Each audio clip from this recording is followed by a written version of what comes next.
So for my project, I was really curious about how I could increase relatedness for our Latino students. Through our ESCALA experience, we took a look at several different pillars on which we could build to improve our instruction in the classroom.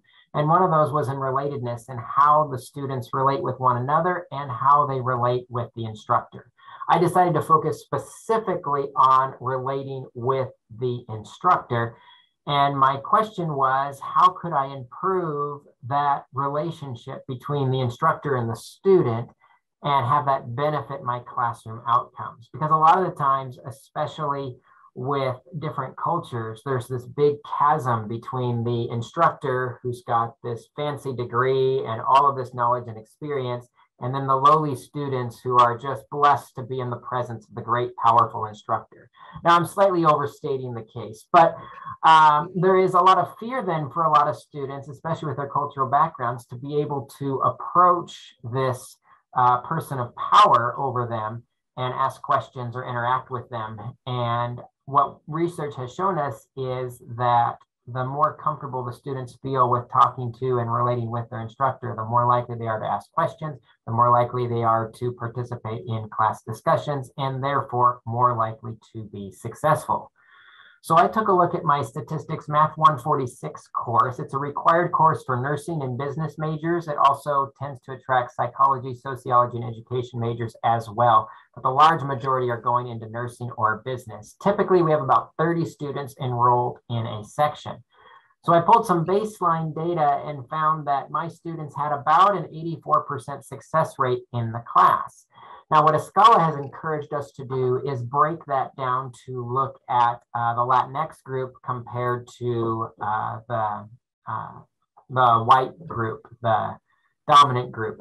And what we found was interesting when we broke it down by gender, especially, it was interesting. The Latinas, the female student success rate was actually 89%. The Latinas were being more successful in my statistics class than the generic population. We calculate an equity index where 1.0 means they're exactly the same as the general population. Higher than 1.0 means that this group is outperforming the general population. The lower means they're underperforming. And the Latina female equity index rate was 1.06 almost, essentially meaning that the Latinas weren't struggling like we expected to see, because we often see this data that says the Latinx population is not performing as well as the white population. So I was surprised when I saw that, but then it also brought attention to where the gap actually exists is not with the Latinx population in general, but with the Latino male population, with only a 76% success rate, their equity index being almost 0.9. And so I decided to really focus on how I could bridge that gap with that the male Latinx population. So the research question that I decided to ask as I encouraged my students to have more relatedness with the instructor is, what would be the effect of having 2 mandatory office hours on the equity index of the Latinos earning a 2.0 or better grade in my class? In other words, I was going to force all my students to stop by my office hour during the first 2 weeks of classes to have a conversation with me. And actually, I even made the rule that this first visit was not allowed to be content related. If you had content questions, you had to come back for a second visit. And now, to reduce the stress of this first interaction, I did give the students a worksheet that said, these are the questions I'm going to ask you.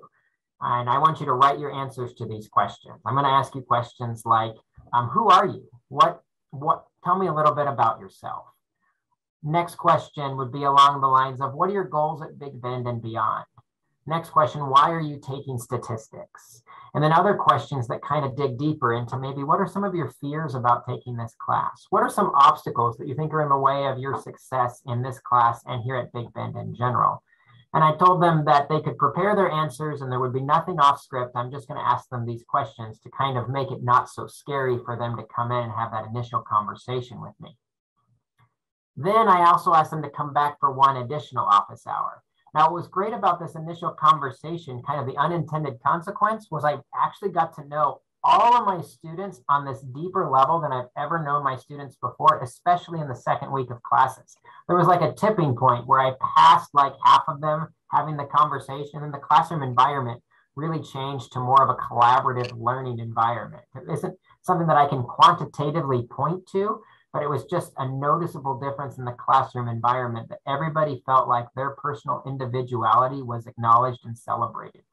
And in these conversations, I could have conversations to let the students know that I cared about them beyond just them as a math student. I got to know that some students played on the basketball team and tell them that I was going to make it to their basketball games or their volleyball games. Or I could tell students would tell me they're interested in becoming a nurse. And I could tell them, hey, I help with nursing advising. So if you have any questions, don't hesitate to reach out. And even more deeper than that, I could have even some students would tell me that, hey, I have to take care of my sister sometimes when my mom has to work and if my sister doesn't have school. And so I could follow up with questions of, oh, that's wonderful that you value family over many other things. Many people don't have that value, and I really honor and respect that value in you that you're going to sacrifice for the betterment of your family. That is amazing. But I have a question. Is that going to ever impact your ability to get to my class? And you might impact your ability to be successful. And the student says, well, maybe a little bit. And I say, how about this? I love that you value family in your culture, in your background, that you've put that as a value. I also have that as a value, so I certainly understand the value of family. How about this? Let's put together a plan in place now so that when you have to miss class because you have to take care of your sister, then we know what we're going to do. And we were able to build the plan in the first week so that when it came up in week 4, week 5, week 6, and she had to miss class, she knew exactly what to do. She knew I was on her side. She knew I understood and valued her sacrifice she was making for her family. She felt very open to reach out, followed the plan. We were able to make sure she didn't miss any class content and keep her moving forward successfully in the class. So that was kind of the unexpected benefit of this, is I was able to connect with my students in some unexpected ways and see some great qualitative data come out of this experience that I was not expecting. As a mathematician, I really like quantitative data. I want to see the numbers prove to me that it works statistically. But the real joy and the success of this was actually on the qualitative and the observed side of changed behavior in the classroom. So I did collect data, though. I do have quantitative data because I am a scientist, right? A mathematician. I collected data on 2.0 or better and compared the Latinx students to the general population. So the general success rate did dip a little bit in this class to 80%. But what was interesting is the Latinos had an equity index of 1.06. They were actually more successful than the class in general. And so as I compared my data, this seemed to be a success creating that community in the classroom. In context, giving the students this opportunity to interact with me at the beginning of the term in a non-academic way seemed to have a disproportionate benefit to the Latino population and helping them close that gap, that success gap in the class. Now, a couple drawbacks to the study that we need to make sure we address as well, though. There are several co-founding factors that need to be considered in this. First off, the statistician in me is always big on making sure we follow all the statistical rules. Did we check the assumption test? Did we get an adequate sample size to make a conclusion? Is the difference significant? And I think something we have to acknowledge about this action research project was because of the small sample size, it's dangerous to generalize these results outside of the results we saw in this classroom. So we need to make sure we're careful of that. This is not a statistically significant result that we're going to publish in a journal and talk about how we're revolutionizing education by having required office hours. But it is an interesting result that I think we need further research on. And so kind of as next steps, I put on here that further research needs to be done with these larger sample sizes, possibly with other courses, to see if the conclusion can hold true over time across course offerings and with larger sample size. Another unanticipated challenge I ran into, though, is I did tell my students they were required to attend 2 office hours. One, the general meet and greet that was not supposed to be academic. And then a second one was they were supposed to come and ask any content-related question. It could be a question that they actually had because they wanted to get clarification, or just checking the box, stopping by my office to ask a question related to the class. That was really difficult to track because students came at all times throughout the entire quarter, and I wasn't sure if it counted. Like as I left class, they followed me down the hall and asked a question about content. Did that count as visiting me in my office hour or not? It became very convoluted, and so I actually failed at tracking that second interaction. So I just gave everybody credit for it because there was a lot of interaction and I just did a terrible job of tracking it because I wasn't sure how to.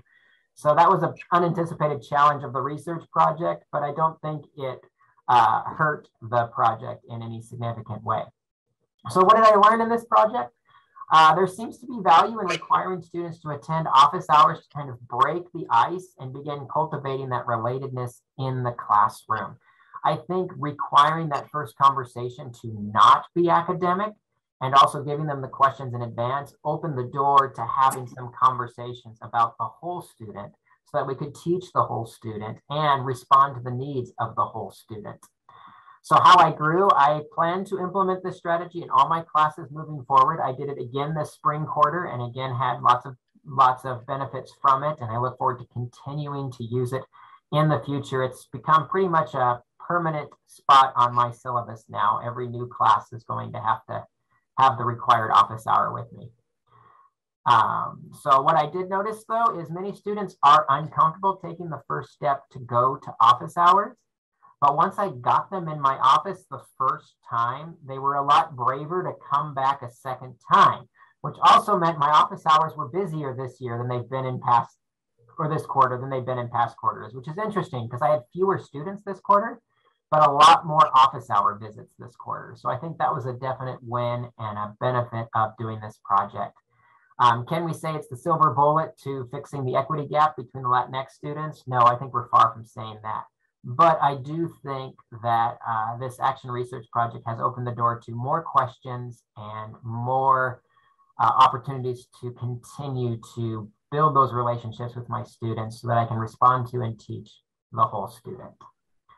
So that is how my project requiring office hours improved relatedness with Latino students. So I'll break here and take any questions that anyone may have.